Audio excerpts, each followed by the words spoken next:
Good morning, Renny Doyle Podcast. Chris is in the house. We're in Big Bear. Yeah, he's always in Big Bear. I'm in Not Big always. I wish I was always. Did you know? I've got a friend of mine that lives here. Did you know he hasn't been down the hill in 6 years? Oh, good for at him. all. Right? Is that cool or what? I mean, he lives his complete life in the mountains and doesn't leave. And I'm like, wow, man, that's pretty cool. So we're here to do some business. We'll talk about that at the end. Why you're here today? There's meaning to it. Got a lot going on. I know you wanted to jump right into it, but I made sure, last time I got given crap. You wore a shirt. Plain blue shirt. Yeah, you did. And so I got my Baja Bug shirt on. See, today. I like that one. I like that. That was probably, so I had my Baja, so they come in two different ways, right? They've got the lights out on the fenders and then the inside lights. Mine had the inside lights. I never liked it, but now I like it. Mine has the inside lights. Yeah, I like the inside lights. Has more character.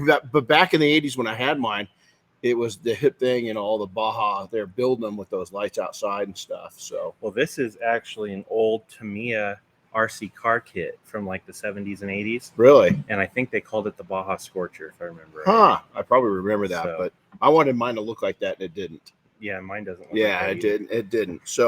So we're in Big Bear. Tough times don't last, but tough people do. This was your idea off of, you want to kind of go into it where you kind of we got an email from somebody in the inbox this week, and it was actually something that we subscribed to, and that was the headline of the email.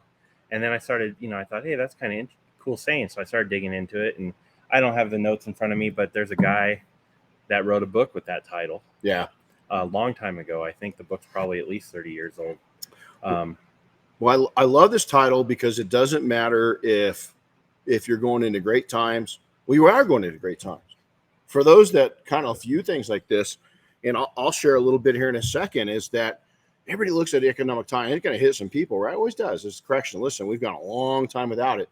But this is all about, this has nothing to do with the economy and really what it's going to do. It's, you've got some notes in here. It's weird, right? I mean, even the big shots are kind of confused, but I think they're getting clarity's coming to them, of what's happening now. I mean, but this certainly applies no matter what kind of tough times you're going to. Oh yeah. It could be economic. It could be tough times with your family, tough times with health, whatever it is. Yeah. It's been, I was talking, our daughter got back from school last night. She leaves at about 5:45 a.m. on Tuesdays and Thursdays, drives down to Orange County, does school all day long. So she doesn't have to go back consecutive days because she wants to get home. And I think she got home about 9:30, 10 last night. And, it was a tough day. It was a tough day. You could tell when she walked in, she's just drained. And so I kind of try to let a little bit of this down for her, but 18 years old, think she was buying it? Probably not. Nah, no interest, man. No interest. So I love this quote: "Success is the sum of small efforts repeated day in and day out." And that's Robert Kohler said that. And it's again, no matter where you're at in life or your business, all these things, Chris, you're absolutely right. All of these things come back to every part of your life. We always call it in search and rescue is the will to live. Is when we get somebody, we've come across people that we thought, no way is that person going to make it off the mountain. We're not going to get them off this mountain. And they just had this great outlook and they made it. And they made it. There's, to my knowledge, they're still alive today. And then you get these people that have got pretty minor injuries, but they're freaking out. They got this horrible mindset. They go into shock and they die. And it's like, whoa, how can this happen? We had a lady, her head was split open. You could see her brains. Yeah. You could see the front of it. And she was so concerned about, she's like, oh my God, I'm so sorry to put you guys out. And, and it was sad. I won't go into the whole situation, but she's in a horrible accident. And it was there for a while. I mean, like a day and a half with nobody finding her. And when we found her, we're like, how is this lady alive? And then taking her down the mountain, we found out exactly why she was alive, because she just had this amazing outlook, and she lived. And to my knowledge, she's alive today. And we thought there is no way. And we keep going down, and we're all looking at each other like, is this really happening? and it was amazing. And then we had this really tough guy, and I think he watched a little too much Bear Gyles, Survivor, type stuff. And and Bear, I don't want to, people have. He's the real deal. It shows just kind of anybody that's got into survival and stuff like that. He does things that kind of pisses me off because then we get the Bear Gyles Juniors, or you get a guy that's my age with a big belly, and he's going to go out. And he's got his Bear Gyles knife, he's got his Bear Gyles compass, and he's going to go out. And he's got his cell phone. So if he gets in trouble, he's going to call for help. And he's going down the waterfall, rappelling. He's never rappelled before, and it's January. And he's a tough guy, but he bites it. Yeah. An hour later he's gone because his outlook is horrible in life. So let's talk about this a little bit. You got some notes here. Let's talk about inflation. Yeah. So, it's a weird time, right? I mean, we're seeing super odd, a super odd economy. I mean, it's just weird, right? Nobody's really seen this before. We had like killer spending. Everybody's making great money and all that kind of stuff. So many people don't want to work, aren't working, all that kind of weird stuff. But now we've got the inflation that's definitely out of control. I don't think we've ever seen at this level. And, to combat that, they're raising interest rates quite a bit. Gas prices. Gas prices are nuts. I got to drive the truck down the hill tomorrow. I'm not looking forward to that. For you guys who don't know, I think $3.50 to maybe $3.90 a gallon around most of the country right now. Mm-hmm.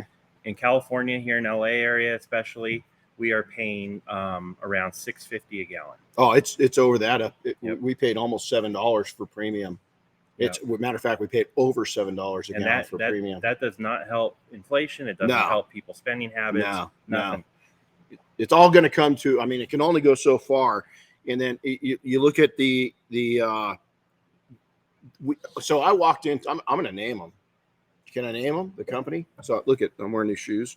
Yeah, sure. So I usually kind of cool, huh? Yeah, because you guys can't see them, but they're Brooks running shoes. And yeah, they're like a gray and lime green camo. Yeah, they're cool. And my feet, are all beat up from all the years of abuse. But I've got these, and I have another pair of some of the guys that were here training last week had these gels, and they said, man, they're just incredible. So I went into a store. I don't know if I should name the store. Can I or no? Foot Locker might be the name. I'm not sure. You're allowed to give your review. So first off, I walk in and music was blaring, and I'm all about music, but it was obnoxiously. So I find two pair of shoes, and these things aren't cheap, right? No. I find two pair of shoes that I'm really interested in. There's 6 people working. 3 of them are talking to themselves. So long story short, and this gets back to, we have a choice of service and environment, and you want to see a company that's going to go down if they allow this to happen. I had to stand in line with everybody buying shoes, and this is pretty early in the morning. It was Saturday when I took the guys down from the training course. Pretty early, they just opened up. There's 3 people in front of me. The line's not moving. There's 6 people there. They're all fighting over who's responsible to do what. Yeah. So I get to I finally, all I want, and I hold up the shoes, and the gal goes, "Where are those from?" And I said, "Walmart." And she looked at me like I was crazy. I mean, I wanted to say, so I said, "Off the wall over there." And she goes, "Do you want to try them on?" I was like, "Well, I'd like to." And she goes, "Okay." She goes, "Let me get somebody to help you." So she gets on her little walkie-talkie, Special Forces, SEAL team. What was that? What was Delta Farce? She gets on her Delta Farce, radio, and she's calling for help. This kid walks up to me. He doesn't look me in the eye, takes the shoes, and he says, "What size?" So I told him, and he says, "Do you want both?" I went, "Yeah, I want to try both on." And he literally rolled his eyes and walked away. Yeah. Comes out, they can't find the one that I'm holding is my size, 10.5. It's the right size. He said, "I can't find the other box." So try it on. I said, "Well, if you can't find the other box, what's the use of, if this is the only 10.5 there, and you can't find the other one." Long story short, I bought these. They lost my credit card. I'm standing right in front of them. And I go, "You haven't given me my credit card back." She goes, "Yeah, I did." And I said, "No, you didn't." Because the terminal on the outside was busted, right? So she starts looking around. What slipped down in. She literally looks at me 10 times and tells me that I lost the credit card. You lost it. Yeah. So now, flash forward. Okay, not a real good buying experience, right? Walk out with one pair. not good customer service. They're sending me the other pair. I get the other pair yesterday. Wrong size. So, I mean, I hate to tell you, if you're going to offer that kind of service, today we're going into a time to where I won't go back. Yeah. And I've probably bought 100 pair of shoes from Foot Locker through the years.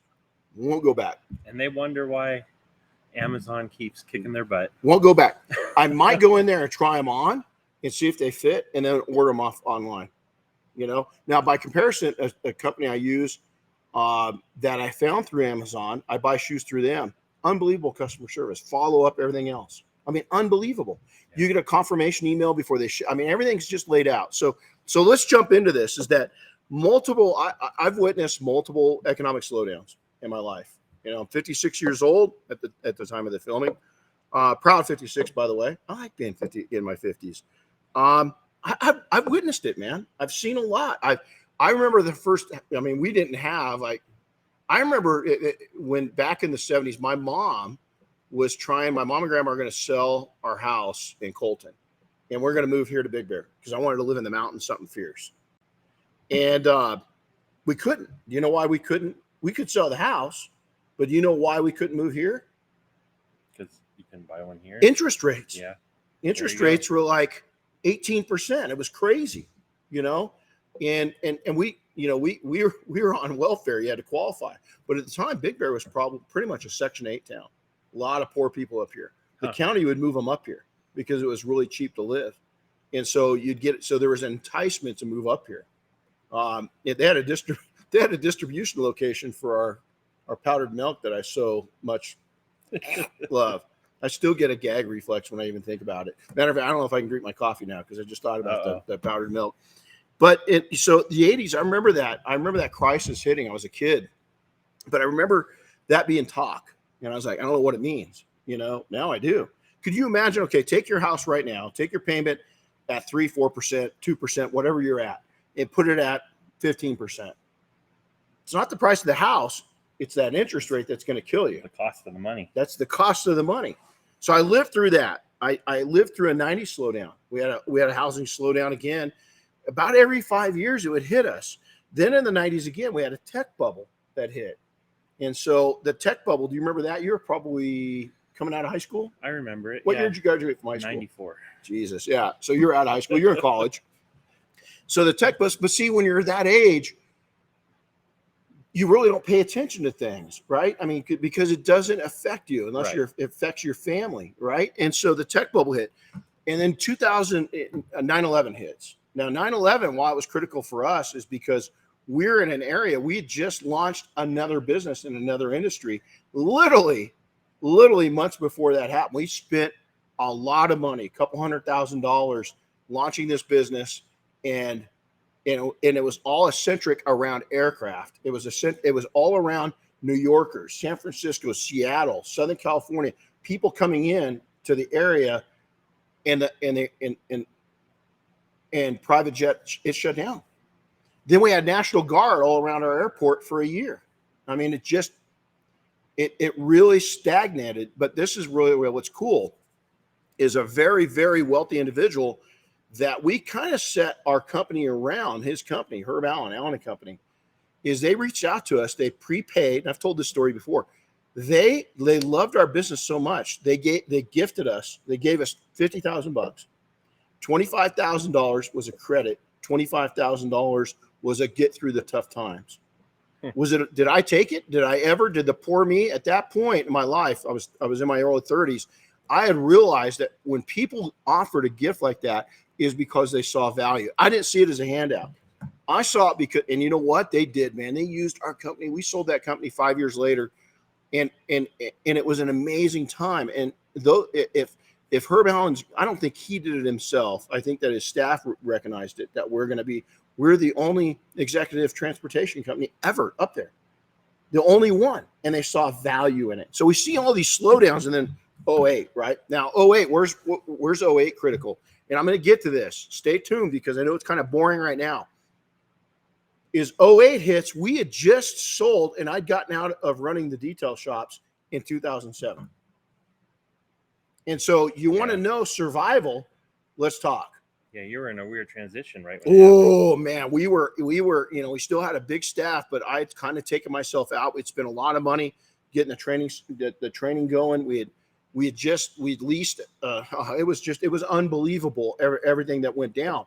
But here's the thing. I didn't freak out. And my point to this is you better take and partner up. And I'm going to tell you, not only do I understand these struggles, my pals, the people, a lot of them that we all understand the struggles because we've been through it. And not only we've been through it, but we settled down, we hunkered down. We're doing it right now. We hunker down. You've seen some stuff go away. We live simple. We're preparing for it. We're not preparing for doom and gloom. We're preparing for launch mode because it's going to take and kind of shift down for a second. It's like spinning tires on a car. Once they grab, it's going to take off. And so that's where we're at. Every economic slowdown, because of my attitude and outlook and all the pals that the people that have mentored and coached me, my peers that I look up to, everybody else, we have the same exact outlook is we're not in this. We're not going to survive it. We're going to dominate. We're going to come out stronger on the other side. It's not about looking at this and just surviving it. Now, if you're just starting out, I know some people that came into the industry in 2008 that were brand new. They didn't just survive. They built their companies up in 2008, 2009, 2010, 2011, is that they actually took and grabbed market share away from people that were strong, that were no longer strong. They didn't have outlooks like this. 2008 was a big one for me because one, that's the one I lived through that affected me. So I remember it more, right? Like how did it affect you? Oh man. Well, we did all right as a family for sure. But the company I worked for back then went from being a $16 million a year company to a $4 million a year company. That's kind of a big cut. Didn't happen overnight, but it happened in 2 years. So by 2010, it was a $4 million a year company. Yeah, down to a skeleton crew. Oh yeah, we lost more than half our staff. Yep. I was not one of those, but I went at least 3, maybe 4 years total without a pay increase of any kind. Yeah. And then my wife was a teacher, or is a teacher still, and she was only about 6 years into her career back then. And so the threat of layoffs for her was real because there were all sorts of district cuts and cutbacks and everything else. Well, that's what a lot of people don't realize is that when we get into economic, and listen, we talked to some powerful people the last 10 days, and we've kind of seen a roadmap where they're saying they think it's going. And now that they're starting to open up, and they're starting to talk about it. 6 weeks ago, 4 weeks ago, 2 weeks ago, they really didn't know. Now, again, they're even wiser. They look, I might be up to 200,000 feet now. I used to be down in the trees. I used to be in the weeds, the daffodils, Yep. These guys are space shuttle, man. They're International Space Station. They're looking at stuff. They're looking at other universes, and so they're starting to talk about it, and they're starting to realize a couple simple things. In the inflation, the value of gold, job rates, everything else, supply and demand, it's not going to take and come out good. We're not going to just skip over this and get out of it easy. It's going to be a little work to get out of it. And as long as you're willing to do the work, you're okay. So you've made some great notes here that Andy kind of shared. Yeah. I was looking at the topic a little bit, and, I follow Andy Frisell. I listen to his podcast fairly regularly, read his articles and stuff. And a while back, he outlined 8 habits of mentally tough people. Mm-hmm. And so, doesn't matter, like we said earlier, it doesn't matter what you're going through, whether it's financial issues, family stuff, your personal business is just in the toilet for some reason, whatever it is. But 8 habits of mentally tough people. So I thought we'd talk about each one and kind of our point of views on them. So the first one is mentally tough people challenge themselves. This is really important because they don't only challenge themselves in business and growing things. Like, when people think of challenging themselves in business, they think of, the finances, of marketing, of contacts, of SOPs, and all those things are part of it.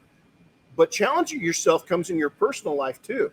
It's what you're doing, what I'm doing right now, watching what we eat, getting back into better shape. Listen, I've had this stupid thyroid thing going it's probably been going for 20 years, but it's been raging for 3 years.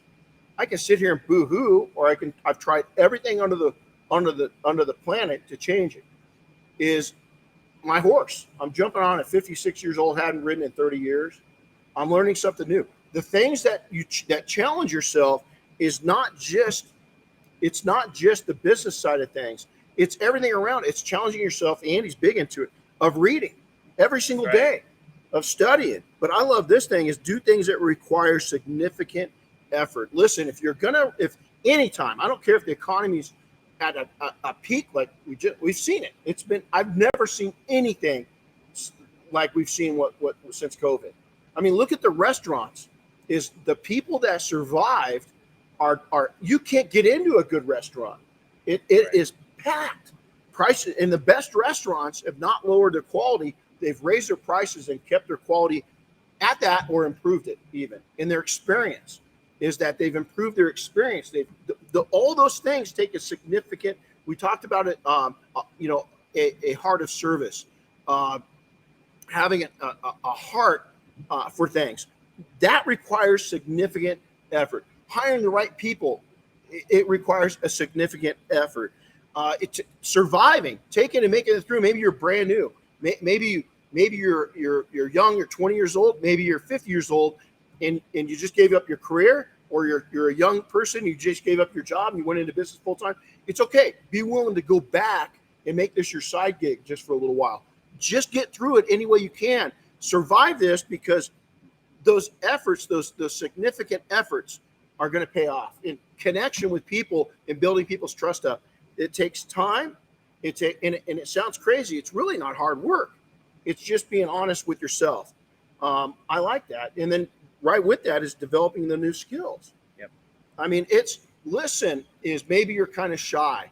Maybe you don't like to speak in front of somebody. Maybe you don't know how to build a website. All those things are learnable. They're teachable. And if you're teachable, you can learn these things.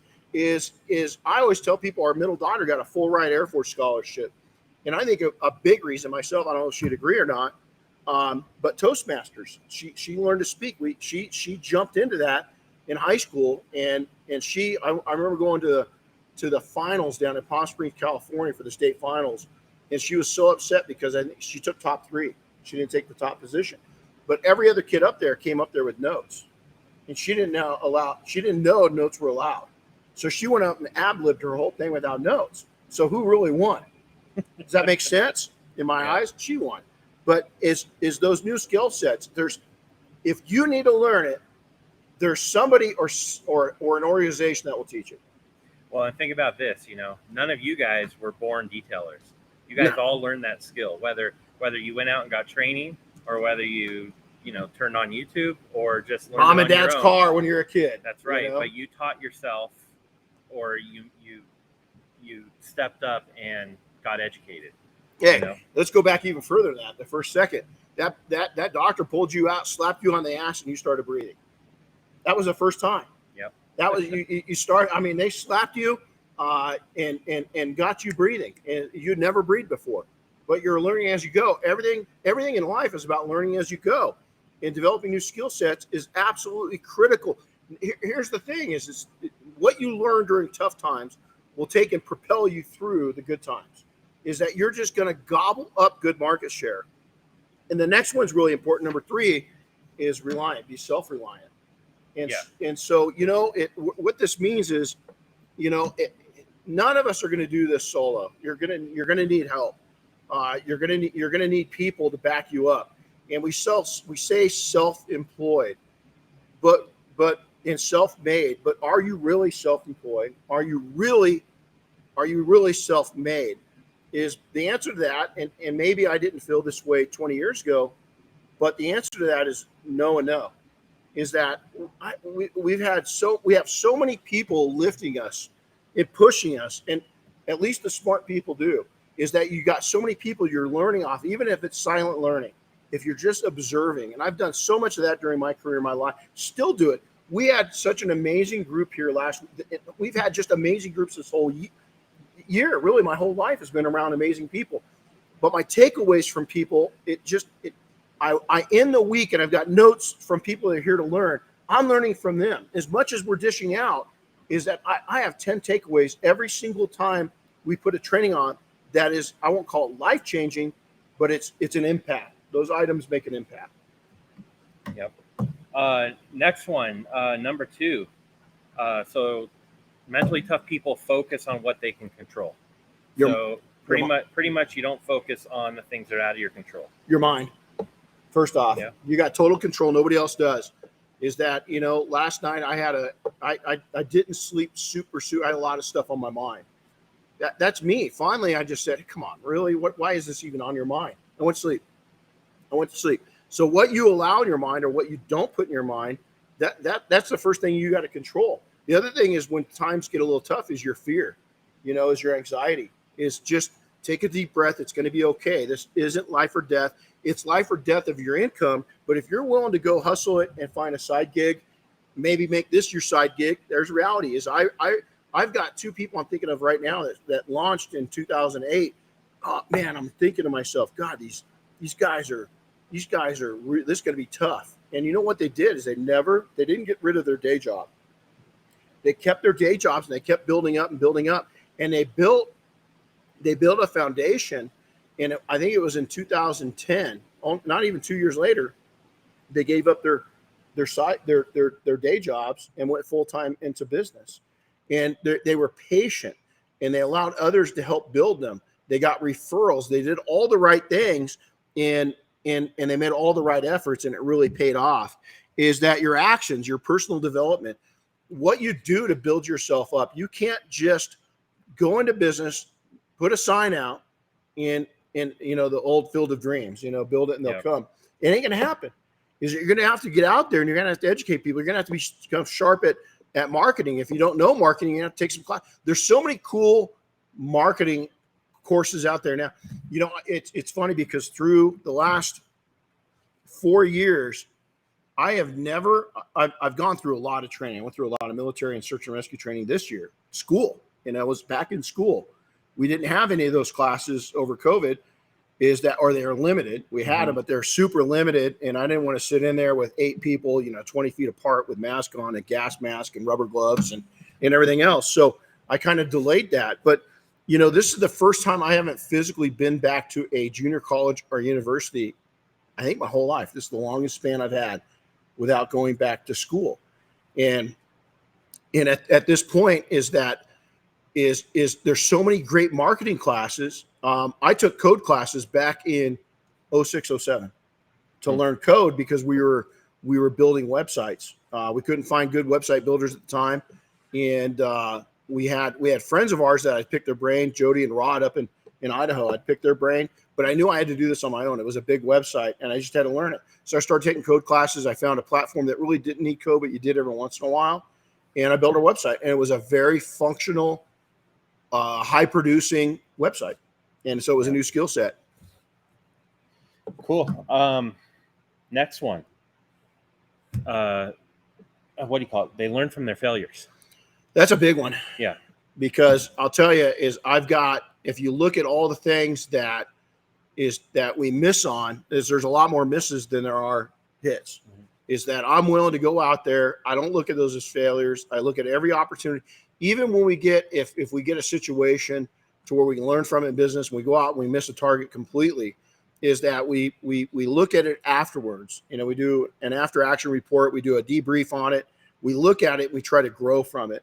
And that's huge. And there's times even in recent times that really I've owned shit just to get stuff done, just to get it behind us. There's going to be those times hey, you know what? Even if you don't feel you're 100%, it's with a customer, it doesn't matter within a relationship.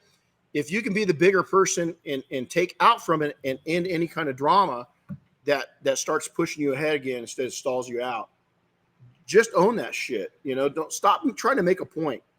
Trying to make a point and a lot of times it's amateur hour. Is just move ahead, own your shit, take note of it, write it down, learn from it. Don't make those same mistakes again. Yep. Yeah. Apply those lessons learned, right? Yep.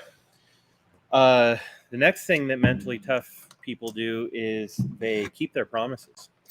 And this is not only to others, but to yourselves. That is the biggest one, is keeping your promises to yourself. I can only think of maybe a couple handful of times to where I haven't kept my word in business. And to this day, there's situations back in my career, and it wasn't obscenely wrong things. I just didn't believe wholeheartedly in what I was offering. Does that make sense? And so it wasn't even that I didn't keep my promise. I just didn't keep my oath to myself or my customer. I knew that was an okay thing, but it wasn't great. And I really concentrated on the great things and not the okay things. And those things still to this day, I don't go back, but I learn from them. And so I keep them in my memory because I don't like the taste of them. So I can still, you know, how you eat something and like you'll wake up the next morning, you know, there's a little, coming up. That's a good reminder that wasn't a good situation. When those burps, those after action burps come up and you remember those things, are those are directions not to go again. And so I like to remember those things, but don't get caught up on them. Yeah. It's that heartburn, right? Don't eat that crap again. Right. You know, since my new diet, I haven't had any heartburn. What's that telling you? Body's responding. That's right. All right. Next one, item number 5. So mentally tough people don't make excuses. It's real easy to pass the buck. That's the easiest thing to do. It's again, amateur hour is that, you know, if you can make, I've got a saying, and I try to even spread this throughout our companies right now, is don't say no. Is that when I'm a customer of a company, I don't think any of us like to hear no. But instead, what I'll say is, and kind of no is kind of an excuse to me, is that when somebody comes up and says, "Hey, I'd like to have this car, you know, my budget's about $300. Can I get it done for that?" I don't like to say no, because that's such a blunt wall, right? Instead, what I'll do is I'll say, "Okay, let's define detail a little bit. What I can do for $300 is this." Give them an alternative. And while that is no excuse, is that even with myself, is that I don't like to say no to myself. I'll say, how do I get over this? How do I climb it? You know, right behind us, just to the north, is a huge hill. And I haven't done it this year because we got so busy. And I need to get back into it. And this is coming back into my hiking time right now. But there's a hill, and it's about 2,300 vertical feet right behind us. And I was known about once a week, I just go out, take off, get up it, and I tried a new route every time. There's really no trails. And there's a lot of bouldering. And I'd get several times. I remember coming down about a year ago, and I'm coming down, and it's just before dark, and I ran into about an 80-foot drop. And I could go back up, or I was trying to find a way down to the side. I wanted to get down and beat the sunset down, you know, was the deal. And so I was like, okay, let's get out of my comfort zone. So I sent up a rappel line. I set up a bailout line of equipment that I went back up and retrieved it, by the way, because it was about $20 worth of equipment. And I just put my ropes on and got right down that hillside. I didn't make an excuse for myself. There you go. Is I wanted to challenge myself and make it hard on myself. And it was kind of cool. And I did it with, if you guys know, a rigger's belt, which is really uncomfortable. And it wasn't a straight vertical. It was probably, 70 degree slope. So pretty much straight down, but it was not a comfortable exit. Yeah. But I made it home, and I kept my promise to myself, and I didn't have an excuse. Awesome. I was just reading a comment here. We got a comment here that says Dirty Mike and the Boys was the best group we had this year. I'm telling you, Dirty Mike and the Boys, man. Yep, that soup kitchen, man, I'll tell you, it was something else. You guys, some people know what I'm talking about, others won't. All right, so number 6 is, mentally tough people have a never quit attitude. So they, no matter what, they just don't quit. And so, again, as you go back to, I think my lessons as a young person getting in and seeing some of the horrific things that we saw that humans do to humans do to themselves, how freaking stupid some people can be, especially now we call it, the search and rescue by cell phone. And so we got into probably 20, 25 years ago where these people would put themselves in horrible, dangerous positions and rely on their cell phone to come get them, and that's sometimes we can do it. It's definitely helped in that situation. But, the people that quit died. The people that had this amazing outlook on life, had amazing energy, had purposes, is that's the other thing is when you go to quit, what's your purpose? What are you doing this for? And I'll tell you, one of them better be yourself, and you better have your limits. Is that so many people, they want to do it for their spouses, their kids, their family, all these different things. Those are all noble items, but you're going to damage yourself if there's not you in that recipe. Is that you've got to be doing this for freedom among yourself without becoming enslaved in your business. Because listen, a lot of people will take and quit their grind only to grind twice as hard. They'll quit their grind to be their own boss, to reduce stress, only to stress themselves out or kill themselves. Is that you've got to take and never quit, but you can't quit making your business better, and you can't quit on making your business build a better life. Right. And you can't quit on making yourself better. Nope. Not at all. Not at all. So next item, this one's big for me right now for what I'm working on with myself, but mentally tough people learn to live with discomfort. I think discomfort, if there's going to be when I met Diane, is that I remember as we were starting to get more serious, I told her, hey, I'm a habitual entrepreneur, and I'm going to take you to Everest eventually. But in the meantime, we're going to hit sea level. We're going to go to Mount Whitney, which is the highest mountain here in Southern California. And we're probably going to come down to sea level again in Death Valley. There's going to be, we're young. I'm young. I'm going to take some big risk. And ironically, the first big risk I took, we hit Mount McKinley in Alaska, which is over 20,000 feet. We're back in Death Valley 2 years later. I mean, we've never hit a big hit like that since then. But I warned her right beforehand, I was a risk taker, and I knew when I was younger that I had, and looking back, was that silly? Yeah, I didn't need to take that big a risk, but it was worth it. I wouldn't go back and change it. I'd like to have that money back. But the experience it gave me and the people I met, I got to tell you, in the long run, this is part of the, going back to not quitting, is in the long run, that really paid off. I mean, that exposure. And we still, to this day, Chris will tell you straight out, man, we're going over, I got a whole new list of ideas, that I want to go over with you. I wouldn't expect anything less. I'm calling it loose ends. That's the notes page that we're going to go over today. And so, is learn to be discomfort. Now, a thing that I've always done is in my personal life, every day, Diane walked into this morning, I'm getting ready to take a shower. It's funny. And she walks in and she gets in the shower and she goes, wow, the shower's warm for you. I said, no, I had it on completely cold. And she goes, you're nuts. Because every day I always in my showers I turn it to cold and get uncomfortable. The reason why is that if you're used to, this is my theory, if you're used to discomfort, it's like, what's that? Andy's got that program, 75 Hard. Yeah. Is that, it's really about, it's not about losing weight or getting, and you just mentioned it. This isn't just going to take and make you a hot, desirable husband to your wife, is that it's going to make you mentally tough. When you get through this, when you get to your ideal weight, you're going to be mentally tougher. You're going to be able to say no to things that were tempting before. And that's as important. The health concerns, the physical health concerns are important. The mental side of it that you're going to gain is massive. Well, and it brings down to one of the items here to discuss is that, right now it's uncomfortable for me to say no to all these foods, to not eat, to be a little hungrier than I usually am, all that kind of stuff. But in the end, I'm going to gain comfort.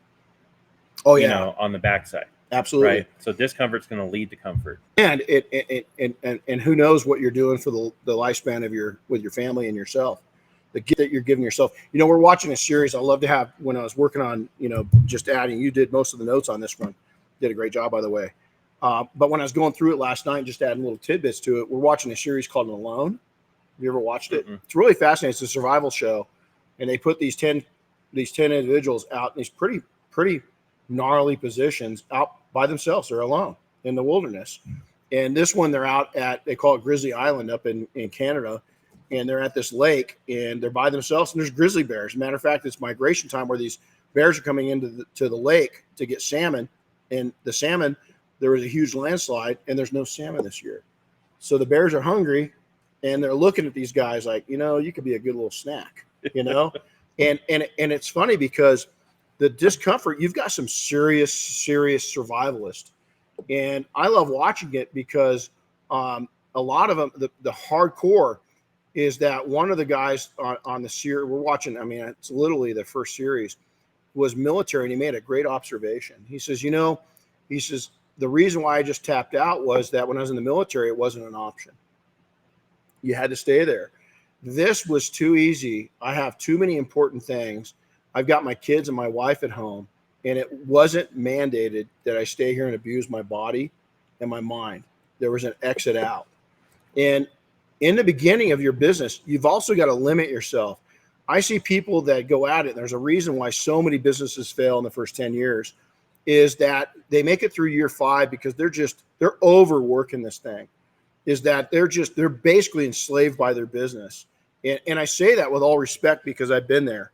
But by year 10, they're just over it and they never want to go back into it again.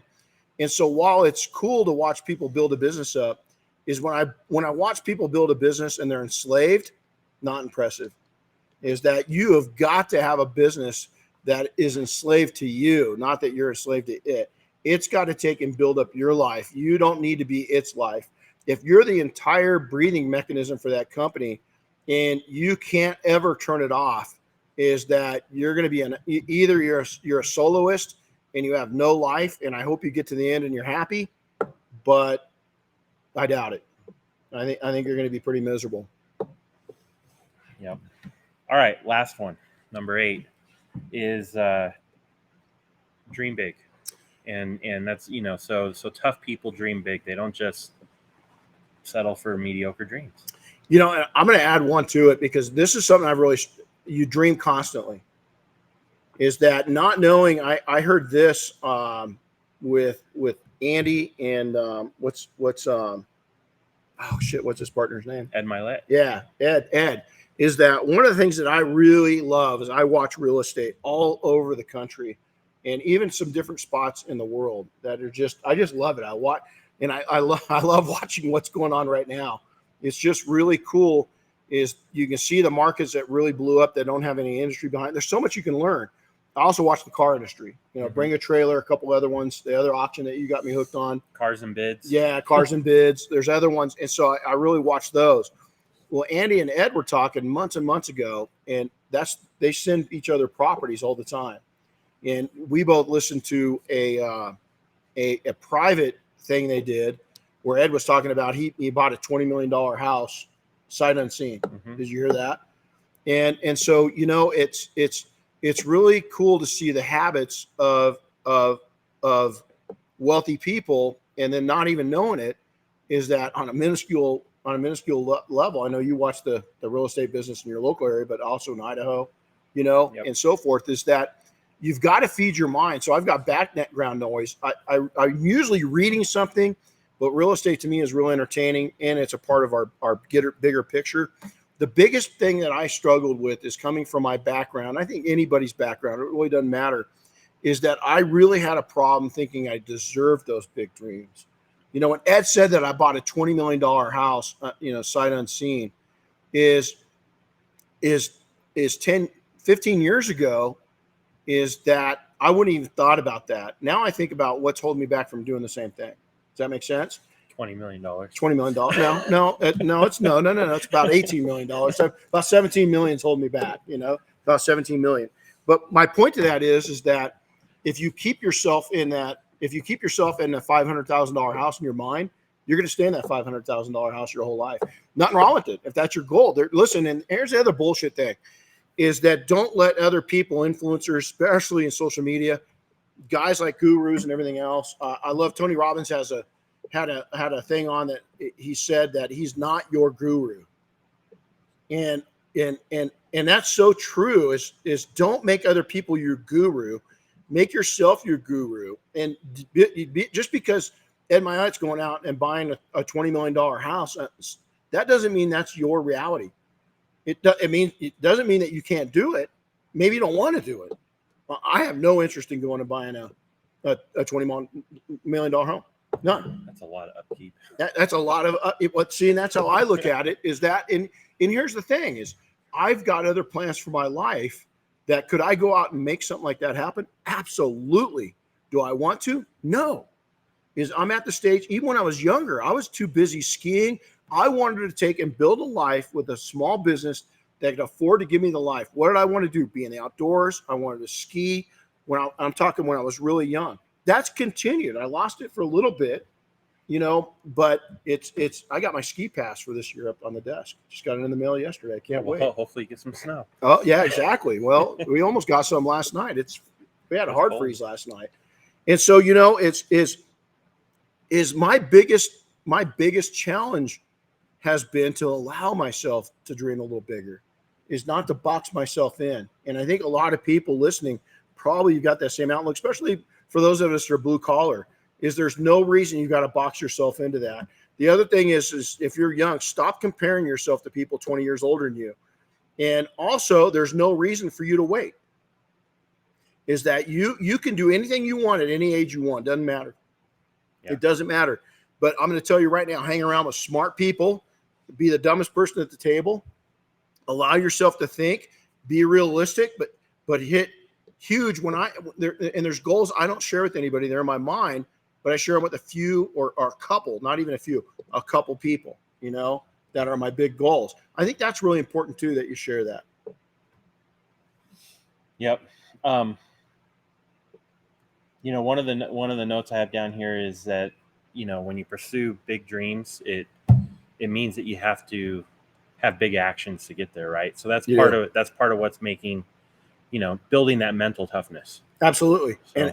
And not only that, but you've got to have the people surrounding you. And so you've either got to have, it's going to start out with you and your dream. You're going to have to build it from there, but they're going to have the right people to make that dream.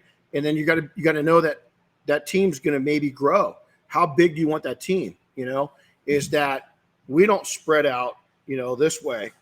Is my businesses aren't going to go this way. They're growing this way. And so we're going to do a lot with a little. That's how I want things. That's how I envision. I had 30 something staff members at one time, and I hated every second of it. Yeah. It wasn't for me. When the mafia got to a certain size, I had to go to the members of the mafia and say, look, I don't know how to run a big group like this. I have no idea. There's people, Harry, that ran a police union with hundreds and hundreds of police officers.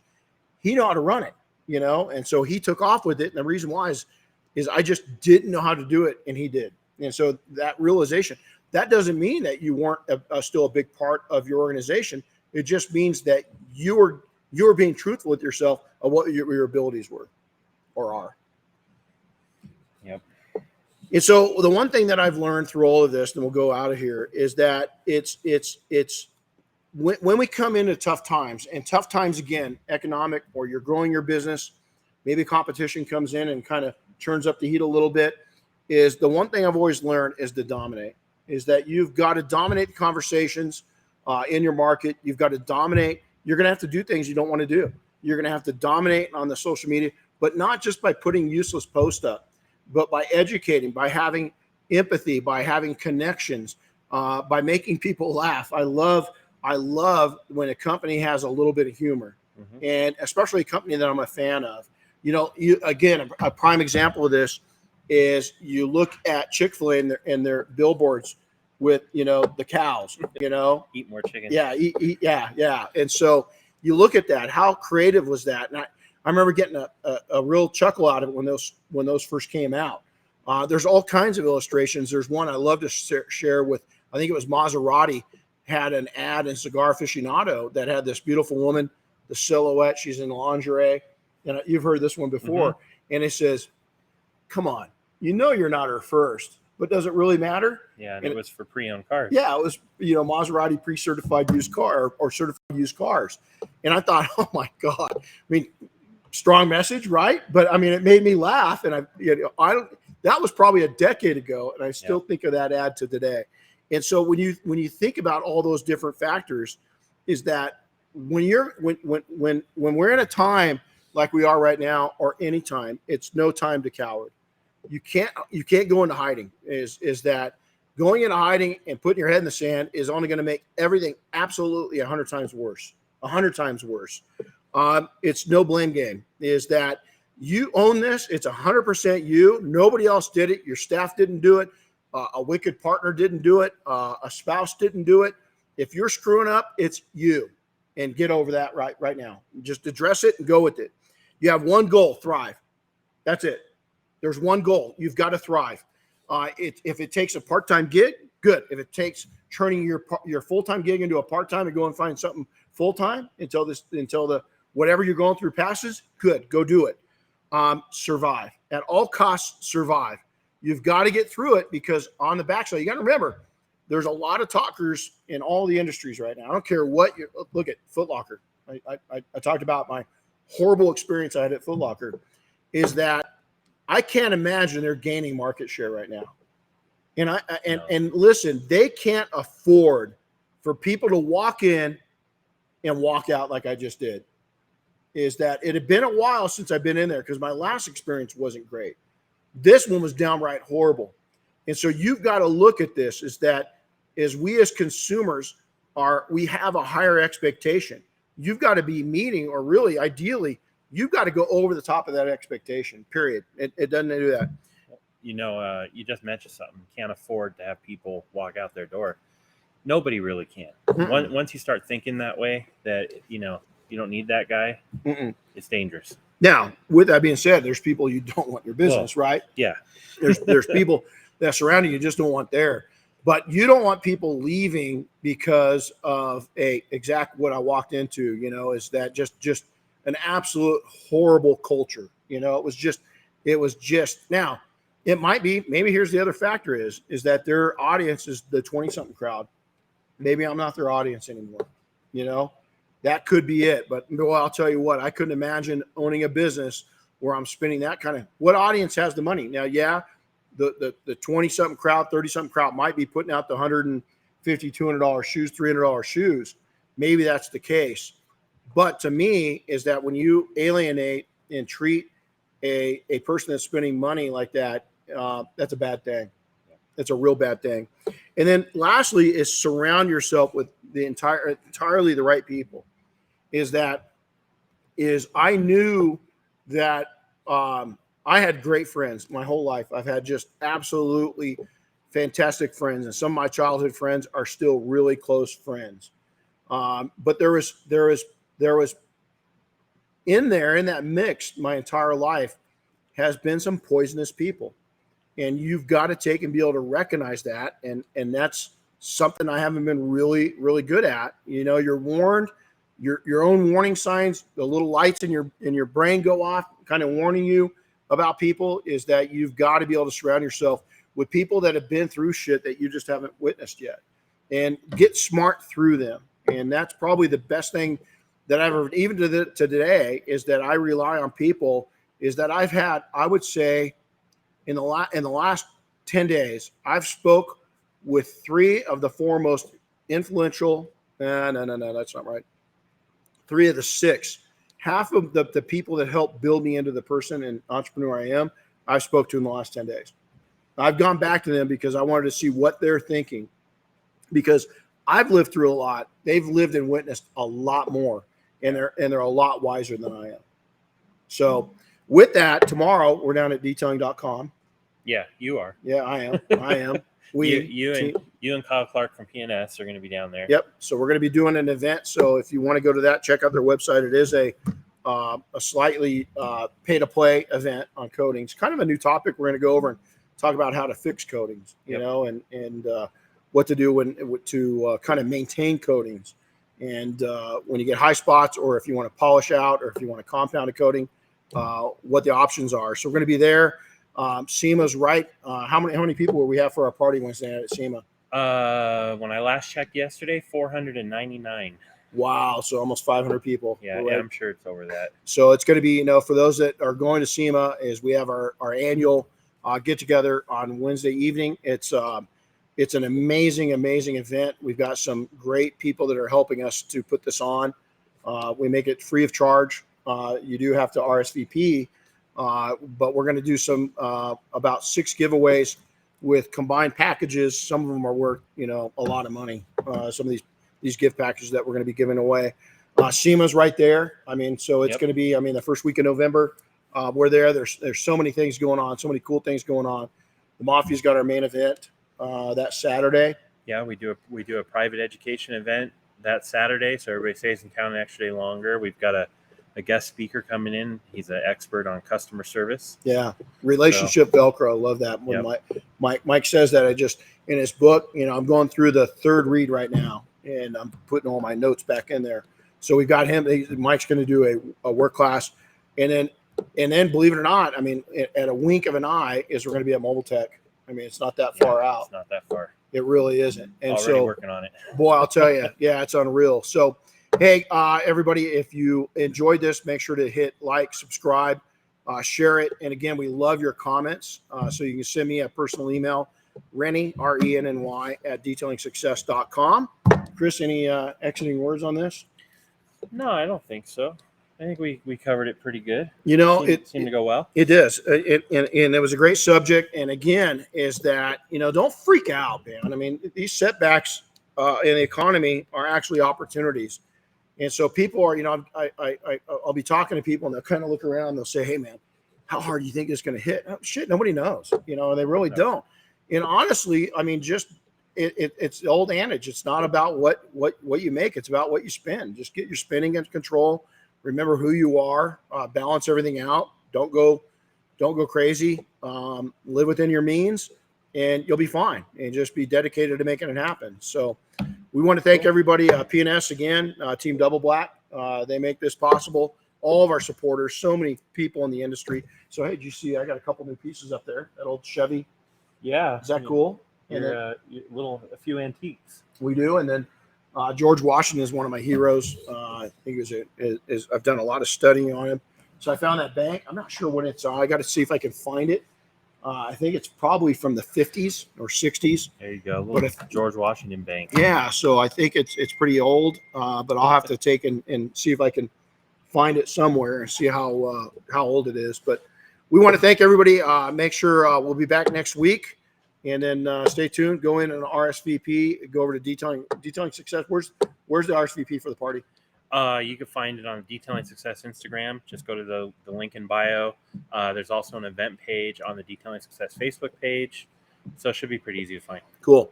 All right, everybody. You guys take care. Have a powerful rest of the week. We'll talk to you next time. Chris, thanks, buddy. Yep. See you guys. See you guys.